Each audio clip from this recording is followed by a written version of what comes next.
Hello friends, welcome to Amit Sharma academy. NCERT series में ये हमारा क्लास 8th का ज्योग्राफी वाला चैप्टर है। फर्स्ट चैप्टर होगा। इससे पहले मैंने 6th and 7th बुक की जो ज्योग्राफी है वो मैंने अपलोड की हुई है। आप चैनल पे विजिट कीजिएगा, लिस्ट मिल जाएगी। और इसकी अगर पीडीएफ आपको चाहिए हो एनसीईआरटी की तो आप टेलीग्राम चैनल ज्वाइन कीजिएगा, लिंक आपको डिस्क्रिप्शन बॉक्स में मिल जाएगा। और ये जो एनसीईआरटी सीरीज मैंने स्टार्ट की थी, बीपीएससी जो टीआरई 4.0 होने वाला है उसके लिए काफ़ी इंपॉर्टेंट होने वाली है। और ये आपको मैं प्रूफ दिखाने वाला हूँ। इसमें जो क्वेश्चंस पूछे गए क्लास 8th की ज्योग्राफी में, जो भी क्वेश्चन आए आपके टीआरई में, और इससे पहले जो आपके 1 2 3 हुए हैं टीआरई, मैंने पूरा इसका एनालिसिस किया हुआ है कि एनसीईआरटी से क्वेश्चन पूछे जाते हैं और किस चैप्टर से पूछे जाते हैं। इस तरीके से मैंने बताया हुआ है। उसकी प्लेलिस्ट अलग से बनी हुई है, आप जाके देख सकते हैं। और टीआरई 4 के लिए आप फ्री ऑफ कॉस्ट यहाँ से प्रिपरेशन कर सकते हैं। और मैं ऐसी वीडियोज़ लाता रहता हूँ, तो आप चैनल को सब्सक्राइब जरूर करिएगा। तो चलिए मैं आपको दिखा देता हूँ जो इसके प्रूफ हैं। क्वेश्चन है, मृदा का पलवार करना संबंधित है। तो देखिए ऊपर में से एक से अधिक हो जाएगा। और ये देखिए क्लास 8th का है, मृदा भूमि एवं जल चैप्टर से क्लास 8th का ज्योग्राफी वाला चैप्टर है। तो यहाँ देखिए आपको दिखा देते हैं, यहाँ पे बना हुआ है मल्च जो होता है आपका, इसी को इंग्लिश में बोलते हैं इसे मृदा का पलवार। पलवार और ये मल्च बनाना। देखिए पौधों के बीच अनावरित भूमि जैव पदार्थ जैसे घास फूस से ढक दी जाती है, इससे मृदा की आर्द्रता रुक जाती है। इस तरीके से इसमें आपको डिटेल में बताया गया। तो आप ये चैप्टर देख सकते हैं। नेक्स्ट क्वेश्चन देखिए, राष्ट्रीय उद्यान में सुरक्षा दी जाती है। तो ये संपूर्ण पारिस्थितिकी तंत्र को दिया जाता है। तो ये आपका क्लास 8th का ही है, ज्योग्राफी चैप्टर से, भूमि मृदा और जल। देखिए क्वेश्चन जो है पूछने का तरीका अलग होता है, और इसमें आपका ऐसा नहीं कि पूरा आपको डिटेल से बता दिया जाए। कुछ क्वेश्चन ऐसे होते हैं जो घुमा फिरा के पूछे जाते हैं और उनका आंसर भी मिल जाता है। तो देखिए राष्ट्रीय उद्यान बताए पारिस्थितिकी एकता की रक्षा के लिए नामित किया गया, और ये प्राकृतिक क्षेत्र है। तो इससे आप अंदाजा लगा सकते हैं कि जो आपका राष्ट्रीय उद्यान है वहां पे आपका संपूर्ण पारिस्थितिकी तंत्र जो होता है वो आपका सुरक्षा दी जाती है इसको। नेक्स्ट देखिए अगला क्वेश्चन। ये सभी क्वेश्चंस आपके एनसीईआरटी से आए हुए हैं और मैंने दिखाए भी है। निम्न में से नवीनीकरण ऊर्जा का जो स्रोत है वो कौन सा है? तो उपरोक्त में से कोई नहीं होगा। और ये आपका देखिए क्लास 8th का भी है ज्योग्राफी, क्लास जो आपका एससीईआरटी आती है क्लास 8th की, उससे भी है। और संसाधन नामक एक चैप्टर है, उसी से लिया गया है। तो एनसीईआरटी और एससीईआरटी दोनों मिल जाएगा आपको ये चैप्टर।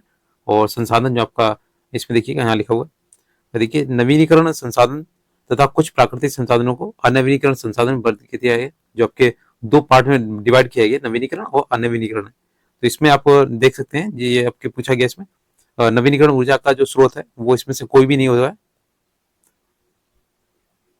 है। ऊर्जा के स्रोत है, नवीनीकरण उसे बोलते हैं जिसे आप जिस ऊर्जा को आप दोबारा से रूपांतरित कर सकते हैं, जैसे पवन ऊर्जा हो गई और आपकी सौर ऊर्जा हो गई, इस तरीके से।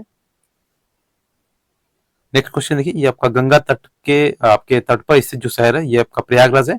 और इसका देखिए पहले इलाहाबाद नाम था और इसका नाम चेंज किया गया। तो एनसीईआरटी क्लास 8th का वैसे तो विज्ञान का चैप्टर है, लेकिन आपका ये ज्योग्राफी में भी आता है। तो ये जल 18 चैप्टर है, 18 नंबर चैप्टर, उससे लिया गया है। देखिए ये आपका खनिज एवं ऊर्जा संसाधन जो आपका है उस चैप्टर से लिया गया क्वेश्चन है। ऊर्जा का गैर परंपरागत स्रोत क्या है? तो ये बायोगैस है। और इसे बायोगैस आपका क्लास 8th का ज्योग्राफी चैप्टर है। खनन एवं शक्ति संसाधन ये आपका 3rd चैप्टर है, जो मैं आपको कराऊंगा अभी। देखिए यहाँ पे आपके दिए गए हैं और पूरा डिटेल में कवर किया गया और इसको वर्गीकृत किया गया है। तो आप यहाँ से देख सकते हैं। नेक्स्ट देखिए, यहाँ पर देखिए निम्नलिखित में से किस प्रकार के प्रदूषण से पीलिया रोग फैलता है? तो हालांकि ये आपका साइंस का चैप्टर है, लेकिन ये आपका जल इसमें दिया गया है। तो ये आपका ज्योग्राफी में भी आता है, और ये ज्योग्राफी के ही क्वेश्चन है जो पीआरटी में पूछे गए थे। तो ये आपके कुछ क्वेश्चन है जो मैंने आपको प्रूफ के तौर पर दिखा दिए। चलिए स्टार्ट करते हैं अपना जो चैप्टर है, फर्स्ट चैप्टर संसाधन में। ये इसमें थोड़ी सी कहानी के रूप में बताया गया है जिसे पढ़ना जरूरी है। तो चलिए स्टार्ट करते हैं। इसमें मोना और राजू अपना घर साफ करने में अम्मा की मदद कर रहे थे। इन सभी चीजों को देखो, कपड़े, बर्तन, अनाज, कंघा, शहद की बोतल, किताबें, इनमें से प्रत्येक उपयोगी है, मोना ने कहा, इसलिए ये महत्वपूर्ण है। अम्मा ने कहा ये संसाधन है। ठीक है, संसाधन क्या होते हैं? तो अम्मा ने राजू से एक प्रश्न पूछा। अम्मा ने बताया प्रत्येक वस्तु जिसका उपयोग आवश्यकताओं को पूरा करने के लिए किया जाता है वह संसाधन है। तो देखिए आप कोई भी इसमें पॉइंट स्किप मत कीजिएगा, आपको ये सिंपल लगेगा, क्योंकि आप जब एग्जाम हॉल में पूछते हैं ना, पहुंचते हैं जब, तो उसमें आपको सिंपल क्वेश्चन जो होते हैं वो भी आपके टफ हो जाते हैं। तो इसलिए पढ़िएगा जरूर पूरा, अपने चारों ओर देखिए और निरीक्षण कीजिए। आप संसाधनों के विविध प्रकारों को पहचानने में सक्षम होंगे। आप प्यास लगने पर जो जल पीते हैं, आप अपने घर में जिस विद्युत का उपयोग करते हैं, स्कूल से घर पहुंचने के लिए उपयोग किया गया रिक्शा, पाठ्य पुस्तक जिसका आप उपयोग अध्ययन के लिए करते हैं, ये सभी संसाधन है। आपके पिता ने आपके लिए नाश्ता तैयार किया, उन्होंने जिन ताजी सब्जियों का उपयोग किया है वे भी एक संसाधन है। चलिए इसमें देखते हैं अगला पैराग्राफ। जल, विद्युत, रिक्शा, सब्जियां, पाठ्य पुस्तक, सभी में कुछ एक ऐसा क्या है जो इनको एक उपयोगी वस्तुओं का उपयोग करके बनाया गया है, तो आपके द्वारा किया गया है, इसलिए वे उपयोगी होती हैं। एक वस्तु अथवा पदार्थ की उपयोगिता अथवा प्रयोज्यता उसे एक संसाधन बनाती है। अब देखिए इसमें अगले पैराग्राफ है। राजू अब जानना चाहता था कि कोई भी वस्तु संसाधन कैसे बनती है। देखिए ये कहानी के माध्यम इसलिए बताया जाता है, अभी आप प्राइमरी के टीचर या जो भी है आपको जूनियर या टीजीटी पीजीटी टीचर बनेंगे, तो वहाँ पे बच्चों को जिस तरीके से समझाना है आपको, तो उसमें आपको जो स्टोरी टेलिंग होती है वो सबसे अच्छी होती है, इसीलिए इसमें कहानी के माध्यम से बताया गया। हालांकि ये जरूरी नहीं है, फिर भी मैं आपको पढ़ा दे रहा हूँ क्योंकि इसमें कई बातें छुपी होती हैं। अम्मा ने बच्चों को बताया वस्तुएं उस संसाधन से बनती हैं जब उनका कोई मूल्य होता है, इसका प्रयोग अथवा उपयोगिता इसे मूल्य प्रदान करते हैं। सभी संसाधन मूल्यवान होते हैं, अम्मा ने कहा। मूल्य का अर्थ महत्व होता है। कुछ संसाधनों का आर्थिक मूल्य होता है जबकि कुछ संसाधनों का आर्थिक मूल्य नहीं होता है। उदाहरणार्थ धातुओं का आर्थिक मूल्य होता है लेकिन एक मनोरम भूदृश्य का आर्थिक मूल्य नहीं होता है, परंतु ये दोनों संसाधन महत्वपूर्ण है, मनुष्यों की आवश्यकताओं को पूरा करते हैं। नेक्स्ट देखिए, कुछ संसाधन समय के साथ आर्थिक रूप से मूल्यवान हो सकते हैं। आपकी दादी के घरेलू नुस्खों का आज कोई वाणिज्यिक मूल्य नहीं है, लेकिन यदि वे पेटेंट यानी जो करने के उपरांत मेडिकल फर्म द्वारा बेचे जाते हैं तब वे आर्थिक रूप से मूल्यवान हो जाते हैं। जैसे आपने कोई भी एक औषधि बनाई या आपने कोई भी बाइक बनाई या कुछ भी बनाया अपने घरेलू उपकरण से, तो उसे पेटेंट कराया जाता है, जिसे सरकार के द्वारा दिखाया जाता है कि ये मैं मेरे पास इसकी उपलब्धता है और मैं ये पूरे देश को दिखा सकता हूँ। देखिए यहाँ पे लिखा हुआ पेटेंट, इसका तात्पर्य किसी विचार अथवा आविष्कार पर एकमात्र अधिकार से है, तो जिससे आपका अधिकार जो होता है वो पूरे भारत में लागू हो जाता है या आप उसे बेच सकते हैं जैसे भी हो। तो ये आपका करके सीखने वाला है। नेक्स्ट देखिए, समय और प्रौद्योगिकी को दो महत्वपूर्ण आपके कारक हैं जो पदार्थों को संसाधन में परिवर्तित कर सकते हैं। दोनों लोगों की आवश्यकताओं में से संबंधित ये आपके हैं। लोग स्वयं ही सबसे महत्वपूर्ण संसाधन है। ये लोगों के विचार, ज्ञान, आविष्कार और खोज ही हैं जो अधिक संसाधनों की रचना करते हैं। प्रत्येक खोज अथवा आविष्कार से बहुत से अन्य खोज एवं आविष्कार होते हैं। आग की खोज से खाना पकाने की पद्धति एवं अन्य जो प्रक्रियाओं का प्रचलन हुआ, जबकि पहिए के आविष्कार से अंततः परिवहन की नवीनतम विधियों का विकास हुआ। जल विद्युत बनाने की प्रौद्योगिकी ने तेजी से बहते जल से ऊर्जा उत्पन्न करके उसे एक महत्वपूर्ण संसाधन बना दिया। अब देखिए संसाधन के जो प्रकार होते हैं वो क्या होते हैं, तो देखिए सामान्यतः संसाधनों की जो प्रकृति है, प्राकृतिक और मानव निर्मित, ये आपके दो प्रकार के होते हैं। ठीक है, तो इसमें देखिए प्राकृतिक संसाधन जो होता है आपका, जो संसाधन प्रकृति से प्राप्त होते हैं और अधिक संशोधन के बिना उपयोग में लाए जाते हैं उसे प्राकृतिक संसाधन कहते हैं। इसमें आपका वायु जिसमें हम सांस लेते हैं, हमारी नदियां, झीलों का जल, मृदा और खनिज सभी प्राकृतिक संसाधन है। इन संसाधनों में बहुत से प्रकृति के निःशुल्क उपहार हैं और सीधे ही हमें इसका उपयोग में लाए जाते हैं। कुछ परिस्थितियों में प्राकृतिक संसाधन का सबसे अच्छी तरह उपयोग करने के लिए औजारों और प्रौद्योगिकी की आवश्यकता हो सकती है। विभिन्न समूहों में प्राकृतिक संसाधनों का वर्गीकरण उनके विकास और प्रयोग के स्तर एवं उद्गम, भंडार एवं वितरण के अनुसार किया जाता है। विकास और उपयोग के आधार पर संसाधनों को दो वर्गों में बांटा जाता है, देखिए वास्तविक संसाधन और एक संभाव संसाधन। और इसके बाद भी आपके कुछ कैटेगरीज इसमें बांटी गई। देखिए वास्तविक संसाधन क्या होते हैं, वे संसाधन होते हैं जिनकी मात्रा ज्ञात होती है। इन संसाधनों का इस समय उपयोग किया जा सकता है। जर्मनी के रूर प्रदेश जो आपके हैं उसमें कोयले, पश्चिमी एशिया में खनिज तेल, महाराष्ट्र में दक्कन पठार की काली मिट्टी से भरपूर निक्षेप सभी वास्तविक संसाधन है। वास्तविक संसाधन उसे कहते हैं जो वास्तव में हो, यानी अगर आपके पास खदानें हैं तो उसमें कोयला है, आपको पता है इसमें 50 टन है, तो ये आपका वास्तविक संसाधन हो गया। और संभाव क्या होते हैं, जिसकी आप कल्पना कर सकते हैं। ठीक है, संभाव संसाधन वे संसाधन है जिनकी संपूर्ण मात्रा ज्ञात नहीं हो सकती है और इस समय इसका जो है इनका उपयोग नहीं किया जा सकता है, और इन संसाधनों का उपयोग जो है भविष्य में यानी फ्यूचर में किया जा सकता है। इस समय जो हमारा प्रौद्योगिकी का देखिए, प्रौद्योगिकी का स्तर है वह संभवतः इन संसाधनों को आसानी से प्रयोग करने के लिए पर्याप्त रूप से उन्नत नहीं है। जैसे आपका एक एग्जाम्पल है, मोस्ट इंपॉर्टेंट है, लद्दाख में पाया जाने वाला जो यूरेनियम है वो संभाव संसाधन का एक उदाहरण है। देखिए, इस तरीके के जो संभाव और ये आपका नवीनीकरण, ये आपके क्वेश्चन ज्यादा बनते हैं इसके। और जिसका उपयोग क्या होता है, इसका जो लद्दाख में जो यूरेनियम है, इसकी अभी कोई कल्पना नहीं है कितना है वहां पे, लेकिन हाँ भविष्य में इसका यूज हो सकता है। 200 वर्ष पूर्व तीव्र गति वाली पवनें एक संभाव संसाधन थी, किंतु आज वे क्या हो गई, वास्तविक संसाधन। तो ये आपकी जो पहले जो 200 वर्ष पूर्व क्या थी, ये आपकी पवनें चलती थी, बहुत तेज थी, तो इस तरह तूफान बोलते थे। तो ये आपकी अभी क्या हो गया, वास्तविक संसाधन हो गए, क्योंकि उस समय इनकी कल्पना नहीं की जा सकती थी। जैसे कि नीदरलैंड के पवन फर्मों में पवन चक्की के प्रयोग से ऊर्जा उत्पन्न की जाती है। ये जो आपकी तेज गति वाली पवनें होती हैं, इनसे आपकी विंड एनर्जी से आपकी ऊर्जा बनाई जाती है। तो इनका यूज जो होता है अभी वास्तविक संसाधन के रूप में हो रहा है। इस प्रकार के पवन फर्म जो है आपके तमिलनाडु के नगरकोइल तथा गुजरात के तट पर देखे जा सकते हैं। तो आपने देखा होगा पवन चक्की इस तरीके से, ये आप देख सकते हैं।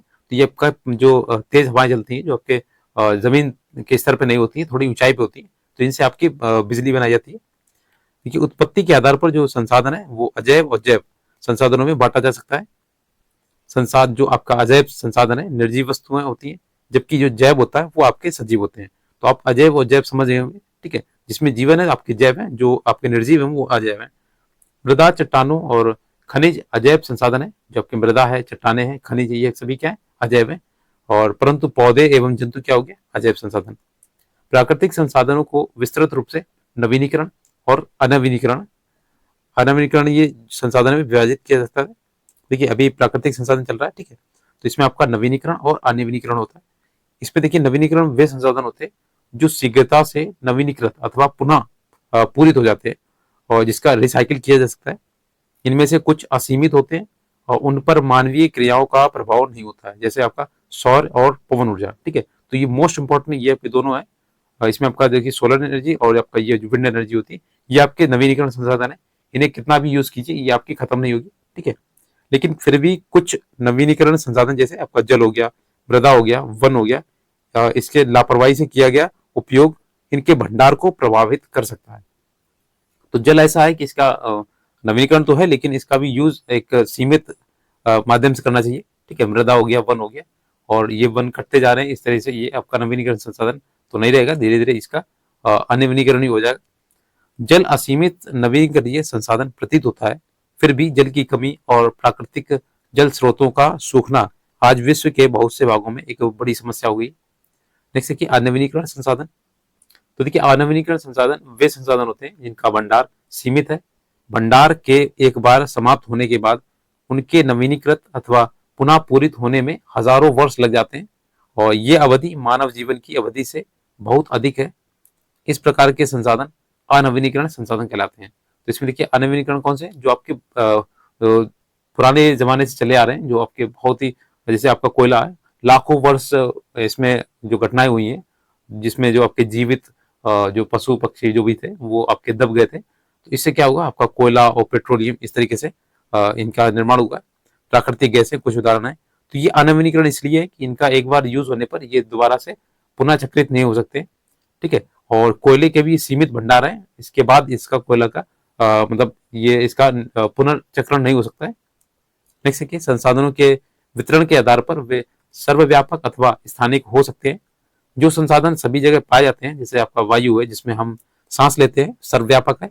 लेकिन वे संसाधन जो कुछ निश्चित स्थानों पर ही पाए जाते हैं, उसने बोलते हैं स्थानिक। तो आप दोनों बात समझ गए होंगे, सर्वव्यापक क्या होता है और स्थानिक क्या है। सर्वव्यापक जो आपके हर जगह ये प्राप्त होती है, ठीक है। स्थानिक क्या होता है, जो एक जगह पे हो, जैसे तांबा और लौह है इसके, तो इसकी जो खाने होती हैं वो एक ही जगह पे होती है। नेक्स्ट देखिए, प्राकृतिक संसाधनों का जो वितरण है, भूभाग, जलवायु, ऊंचाई जैसे अनेक भौतिक कारकों पर निर्भर करता है। पृथ्वी पर इन कारकों में विभिन्नता होने के कारण संसाधन का वितरण असमान है। लिखा हुआ है यहाँ पे, संसाधन का जो भंडार होता है, ये उपयोग के लिए संसाधन की उपलब्ध मात्रा होती है, कि मात्रा आपकी कितनी उपलब्ध है उसे बोलते हैं आपका जो भंडार होता है संसाधन में, स्टोरेज। नेक्स्ट पैराग्राफ, मानव निर्मित जो संसाधन है आपके, कभी कभी प्राकृतिक पदार्थ तब संसाधन बन जाते हैं जब उनका मूल रूप बदल दिया जाता है। जैसे लौह अयस्क उस समय तक संसाधन नहीं था जब तक लोगों ने इससे लोहा नहीं बनाना सीखा।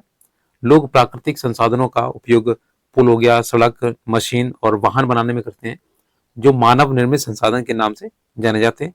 प्रौद्योगिकी भी एक मानव निर्मित संसाधन है, इसलिए हम जैसे लोग प्राकृतिक संसाधनों का उपयोग करके मानव निर्मित संसाधन बनाते हैं। मोना ने समझाते हुए कहा। हाँ, राजू ने स्वीकृति में सिर हिलाया। नेक्स्ट देखिए, मानव संसाधन।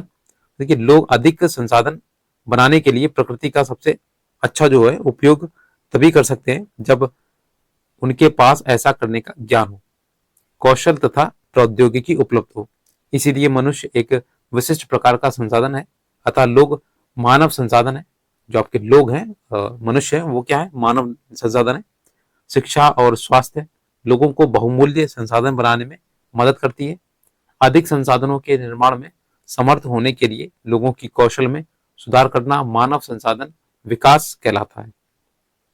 नेक्स्ट देखिए, इसमें आपके कुछ क्रियाकलाप दिए गए और ये देखिए आपका मानव जो संसाधन में से इसका तात्पर्य क्या होता है?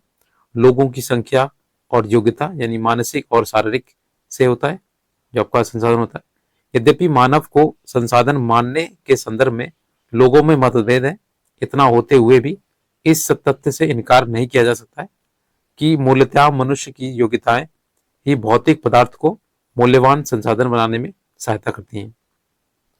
नेक्स्ट देखिए, नेक्स्ट पैराग्राफ है संसाधन के जो संरक्षण ने कैसे किया जाता है संरक्षण। तो देखिए, इसमें भी कहानी दी गई। मोना ने एक बुरा सपना देखा।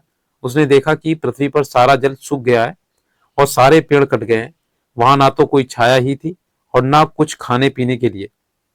लोग परेशान हो रहे हैं और चारों तरफ भोजन और छाया की तलाश में निराश घूम रहे हैं। तो देखिए, उसने अपनी माँ को अपने सपने के बारे में बताया। उसने पूछा, अम्मा क्या ये सच में हो सकता है? उसकी अम्मा ने क्या कहा? देखिए, हाँ, हमें उत्तर दिया, और यदि हम नवीनीकरण संसाधन के प्रति सतर्क नहीं रहते हैं तो वे बहुत ही दुर्लभ हो सकते हैं और अनवीनीकरण संसाधन निश्चित ही समाप्त हो सकते हैं। जो आपका अनवीनीकरण संसाधन है, जैसे आपका कोयला हो गया, पेट्रोल हो गया, तो ये कभी ना कभी तो समाप्त हो ही जाएंगे। ठीक है, तो नवीनीकरण का इसीलिए जो इसका यूज है वो अच्छे से करना चाहिए। राजू ने पूछा, क्या हम क्या कर सकते हैं? बहुत कुछ, अम्मा ने उत्तर दिया। और दोस्तों से बात इसे दोस्तों से बात क्यों नहीं करते हैं? आप जो है दोस्तों से बात क्यों नहीं करते हैं? अगला देखिए, एक कहानी है, सिर्फ वो पूछ रहा है और इसमें उसी के माध्यम से आपको ये बताया जा रहा है कि ये जो आपके संसाधन है इनका यूज कैसे होना चाहिए और कहाँ कहाँ पे इसका जो अत्यधिक दोहन है उसे रोकना चाहिए। देखिए, संसाधनों का सतर्कता पूर्वक उपयोग करना और उन्हें नवीनीकरण के लिए समय देना संसाधन संरक्षण कहलाता है। ठीक है, तो संरक्षण सभी का होना चाहिए, आपका संसाधन हो या आपका वन वगैरह जो भी है आपके सभी संसाधन के अंतर्गत आते हैं, तो संरक्षण सभी चीजों का होना चाहिए। संसाधनों का उपयोग करने की जो आवश्यकता और भविष्य के लिए उनके संरक्षण में संतुलन बनाए रखना सतत पोषणीय विकास कहलाता है। अभी के इस चीज को याद रखिएगा, ये आपने ईवीएस में काफी पढ़ा होगा, आपका ट्रिपल सी में, सॉरी सीटेट में, मैंने ट्रिपल सी बोल दिया, सीटेट में आपने काफी पढ़ा होगा सतत पोषणीय विकास। और ये आपका एजेंडा 21 होता है आपका। ठीक है, पढ़ा होगा आपने एजेंडा 21 क्या होता है। तो सतत पोषणीय विकास जो होता है आपको सभी को एक साथ लेके चलना है। ठीक है, संसाधनों के संरक्षण के अनेक तरीके हैं। प्रत्येक व्यक्ति उपभोग को कम करके वस्तुओं के पुनः चक्रण और पुनः उपयोग द्वारा योगदान दे सकता है। तो उसमें 5R होते हैं शायद सीटेट में। ठीक है, इसी तरीके से पुनर्चक्रण, रिसाइकलिंग, रीयूज, इस तरीके से होते हैं। अंततः ये एक विभिन्नता बनता है क्योंकि सभी जीवन एक दूसरे से जुड़े होते हैं। उस समय बच्चों और उनके मित्रों ने पुराने समाचार पत्रों, व्यर्थ वस्त्रों एवं बांस की डंडियों के लिफाफे और खरीदारी के लिए थैले बनाए। अब देखिए, इसमें मोना ने कहा, हम इन वस्तुओं में से कुछ वस्तुएं उन परिवारों को देंगे जिन्हें हम जानते हैं। मुस्तफा ने कहा, अपने संसाधनों को बेचना और अपनी पृथ्वी को सजीव रखना यह एक बहुत अच्छा कार्य है। तो देखिए, संसाधन का मतलब यही है कि आप अपने जितना यूजफुल हो सके आप कोशिश करिए उन्हीं चीजों से काम चलाने की। देखिए, जैसी ने कहा कि मैं बहुत ही सतर्क रहूंगी कि कागज व्यर्थ ना हो। मतलब इस चीज को भी ध्यान रखिएगा, आपको कागज व्यर्थ नहीं करना है। उसने स्पष्ट किया, कागज बनाने के लिए बहुत से पेड़ों को काट दिया जाता है। मैं ध्यान रखूंगा कि मेरे घर में विद्युत वर्ग जो आपकी बिजली है वो व्यर्थ ना हो। मुस्तफा ने जोर से कहा, विद्युत जल और कोयले से मिलती है। मैं विश्वास दिलाता हूँ कि घर में जल बेकार नहीं होगा, तो इसीलिए आपको लाइटें जो होती हैं वो बंद करनी चाहिए। और आप बच्चों को जब सिखाएंगे उससे पहले आपको खुद करना होगा। देखिए, सतत पोषणीय जो विकास होता है और संसाधनों का सावधानी पूर्वक उपयोग, ताकि न केवल वर्तमान पीढ़ी की अपितु भावी पीढ़ियों की आवश्यकता भी पूरी हो सके। ठीक है, तो ये आपका सतत पोषणीय विकास कहलाता है। नेक्स्ट देखिए, जल की एक बूंद, जो एक एक बूंद है आपकी क्या है, मूल्यवान है। आशा ने कहा, और बच्चे ने कहा हम सब मिलकर अंतर ला सकते हैं। ये कुछ कार्य मोना, राजू और उनके मित्रों ने किए। आपका ये क्या विचार है? आप संसाधन जो संरक्षण आपका है, संसाधन संरक्षण में कैसे मदद कर सकते हैं?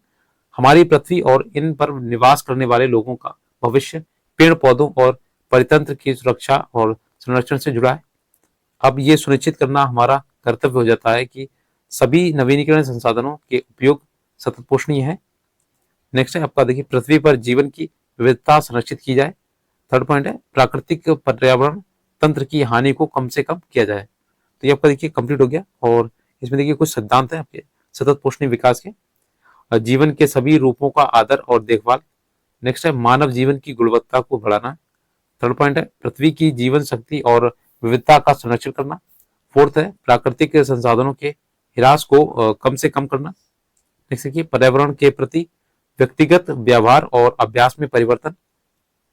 नेक्स्ट है, समुदायों को अपने पर्यावरण की देखभाल करने के लिए योग्य बनाना। तो आपके ये देखिए, इसमें जो क्वेश्चंस बचे हुए हैं अभ्यास के, ये मैंने पहले से ही कराए हुए हैं। आप प्लेलिस्ट में जाएंगे तो इसकी एमसीक्यूज वाली जो क्वेश्चंस है वो सभी मैंने कराए हुए। तो क्लास 8th का जो ज्योग्राफी है उसे मैंने वन शॉट में पूरा कराया हुआ है। जो भी आपके मल्टीपल चॉइस क्वेश्चन है और मैच द फॉलोइंग या आपके फिल इन द ब्लैंक्स हैं, वो मैंने पहले ही करा के, और इसमें आपका वन शॉट होगा, तो आप वहां से देख लीजिएगा।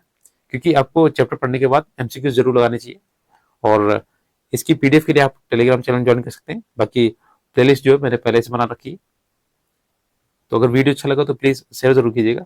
और पूरी एनसीईआरटी सीरीज में कराने वाला हूँ, तो आप चैनल को सब्सक्राइब जरूर करें। Thanks for watching.